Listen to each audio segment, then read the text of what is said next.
Hello. Ya bang, nak pakai towing ke? Ada pakai towing, Cik? Dekat mana tu bang? Cik, saya dekat, tahu tak, tol Kajang. Okey, Tol Kajang. Ni nak, dia dekat traffic light tu, bang. Tol Kajang apa nak bawa balik mana bang? Saya nak bawa balik Bangi. Nak bawa balik Bangi. Daripada Kajang, abang nak bawa balik Bangi Saya ni kereta saya tengah menghala ke Tol Kajang. Kereta apa tu? Kereta ni, kereta Kia, nombor plate dia Putrajaya, bang. Okey bang, abang ada WhatsApp tak? Nombor ni tak ada WhatsApp, bang, tapi nombor lain ada. Okey, abang WhatsApp location dengan nombor kereta, saya arrangekan carrier bagi abang kat sana. Okey. Lepas tu dia ni tau. Tak apa, nanti saya WhatsApp nombor. Abang WhatsApp nombor kereta dengan tu location, senang kita panggil orang Kajang tu, terus cari abang kat sana. Okey. Okey bang, abang nama apa? Senang nak inform. Ahmad. Abang Ahmad Okey abang Ahmad. Okey. Hello.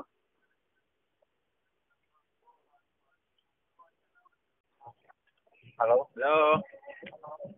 Selamat petang. Utang. Saya tanya setelah saya atas ini itu towing kan? Ya betul. Nak pakai towing ke? Ikatan boleh ada tak? Ada, nak pakai kat mana tu tiketan tu? Sekarang saya punya lori besar itu Tol Pagoh. Tol Pagoh. Ya, Pagoh nak tarik pergi Muar.